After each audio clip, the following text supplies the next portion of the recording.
étudions cette fonction f définie par f de x égale moins x au carré plus 5x moins 6. Et la première chose que je vois, c'est que c'est une fonction de degré 2.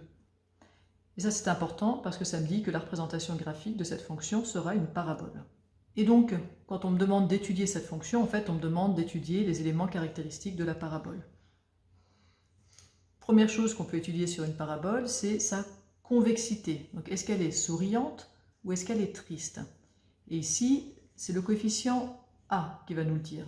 Et c'est quoi ce coefficient A, au fait? Eh bien, le coefficient A, c'est le coefficient des x au carré. Ici, des x au carré, j'en ai moins 1. Donc A, c'est moins 1. B, c'est le coefficient des x, ça vaut 5. Et C, c'est le coefficient des unités, ça vaut moins 6. Donc toutes les formules que je vais appliquer ensuite, elles vont se baser sur ce A, ce B et ce C. Et donc je vous disais, pour la convexité, c'est très simple. On garde A et même uniquement le signe de A. Ici, A est négatif. Et donc, comment sera la parabole? Elle est concave. Concave, c'est-à-dire triste. Elle regarde vers la cave. On peut ensuite se demander quelles sont les coordonnées du sommet. Puisque ma parabole est concave, j'ai un sommet qui est un maximum ici, et j'aimerais bien savoir où le placer sur mon dessin.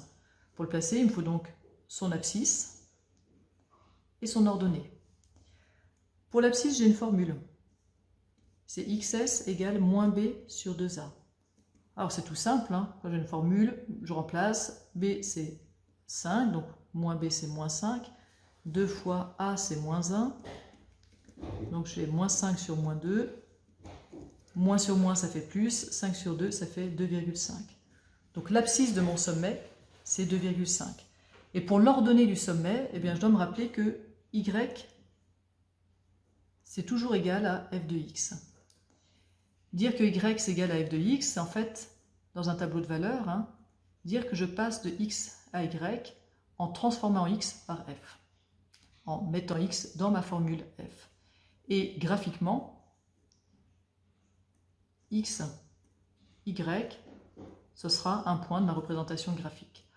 Alors voilà, c'est un petit rappel très rapide sur les représentations graphiques, hein. Revoyez bien ça si ce n'est pas clair pour vous, mais vous pouvez vous souvenir que, en tout cas, pour obtenir l'ordonnée du sommet, j'ai juste à faire f de xs.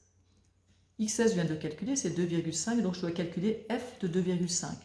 f, parenthèse 2,5, hein, qu'on dit f de 2,5, c'est 2,5 transformé par ma fonction f, c'est-à-dire ma formule appliquée à ici 2,5. Donc moins x, c'est 2,5 au carré, plus 5 fois x, c'est 2,5, moins 6.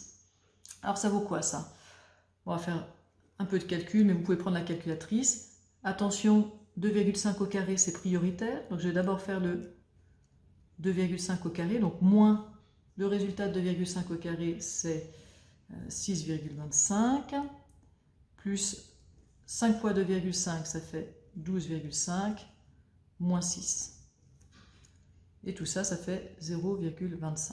Donc mon sommet, il a pour coordonnée 2,5, c'est son abscisse, et 0,25, c'est son ordonnée. Et je peux préciser que c'est un maximum. Voilà, on a vu que notre parabole est concave, on a déterminé les coordonnées de son sommet. On peut maintenant regarder les zéros. Chercher les zéros d'une fonction, ça revient toujours à résoudre f de x égale 0. Puisque f de x, c'est y, en fait, ça revient à résoudre y égale 0. Et donc, en fait, je suis en train de me demander quand est-ce que mon point est à la hauteur 0. Pour quelle largeur, si vous voulez, pour quelle abscisse, pour quelle valeur de x, je vais avoir un y de 0.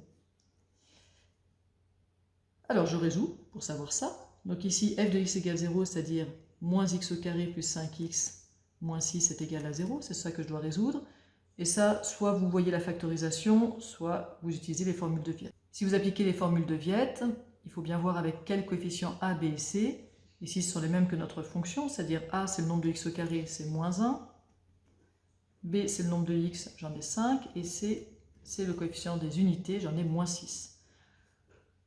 Et je vous rappelle que les formules de Viette, ça se passe en deux temps. D'abord, je calcule delta, qui vaut b au carré moins 4ac, c'est-à-dire ici 5 au carré moins 4 fois A, c'est moins 1. Alors, je vais mettre le hop. Et C, c'est moins 6.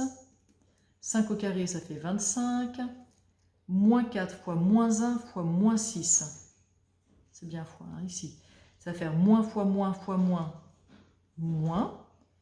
4 fois 1 fois 6, 24. Et donc delta est égal à 1. Le signe de delta, ici strictement positif, ça me dit combien j'ai de solutions. Et ici, il y a 2 solutions, puisque delta est strictement positif. Et j'ai des formules pour mes solutions. C'est x égale moins b plus racine de delta sur 2a, ou moins b moins racine de delta sur 2a. Ce que j'écris en un seul coup avec ce plus-moins ici. J'ai bien 2 solutions que je peux écrire x1 et x2 par exemple. Hein. Moins b. B vaut 5, donc moins b c'est moins 5. Plus ou moins racine de delta. Delta, je viens de calculer, ça fait 1. Sur 2 fois a. A c'est moins 1. Donc ça fait moins 5 plus ou moins 1 sur moins 2. Alors, si je fais avec le plus, ça fait moins 5 plus 1 moins 4 sur moins 2, ça fait plus 2. Si je le fais avec un moins 5 moins 1 moins 6 sur moins 2, ça fait plus 3. Donc j'ai 2 zéros, 2 et 3. Alors il me reste un tout petit peu de place pour une dernière chose, mais ça tombe bien parce que cette dernière chose elle est très simple, c'est l'ordonnée à l'origine. L'ordonnée à l'origine, c'est un peu, si vous voulez, le pendant des zéros. C'est plus où est-ce que je coupe l'axe des abscisses, mais où est-ce que je coupe l'axe des ordonnées. Et ça, c'est très simple, c'est donné simplement par le coefficient C, donc ici, moins 6. Voilà, je vais pouvoir placer tous les éléments de mon dessin sur le repère. Alors j'ai un petit peu zoomé dans ce repère pour qu'on voit bien ce qui se passe autour du sommet. Mon ordonnée à l'origine, moins 6, ne sera pas atteignable. Alors c'est pas grave, on complétera avec d'autres points. Mais je peux déjà marquer ce que je sais. Donc j'ai un sommet en 2,5, 0,25, donc je vais le placer. Abscisse 2,5. Les abscisses sont là, mes ordonnées sont là. Abscisse 2,5, ordonnée 0,25. Voilà pour mon sommet. Les zéros, on a calculé, hein, ils sont en 2 et 3. Donc ici, 2, 3. Si j'avais accès à moins 6, ici, je saurais que ma parabole coupe, c'est l'ordonnée à l'origine, l'axe des y en moins 6. Mais je ne l'ai pas, et donc je suis un tout petit peu limité ici, peut-être pour tracer ma fonction. Alors, ce que je vais faire, c'est que je vais utiliser la fonction table. Donc, selon vos calculatrices, ce n'est pas forcément ça que vous devez faire, hein, mais ici, je vais éditer la fonction 6.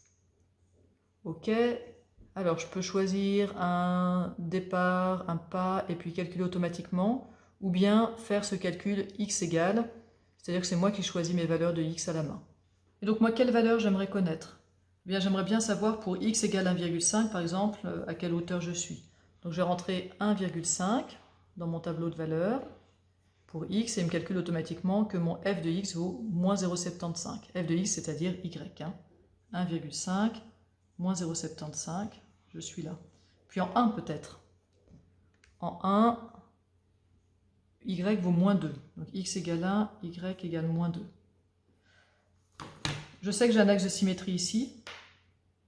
Donc je peux placer mes points de l'autre côté. Je vais avoir la même chose ici. Et là. Et là, j'ai tout ce qu'il faut pour tracer ma parabole. Alors, 2 recommandations. D'abord, la parabole, elle ne se termine pas brusquement, donc vous pouvez faire des petits trétillés pour bien figurer qu'elle continue jusqu'à l'infini vers le bas. Et puis autre chose, faites bien un sommet rond, un sommet arrondi. Ce n'est pas pointu une parabole.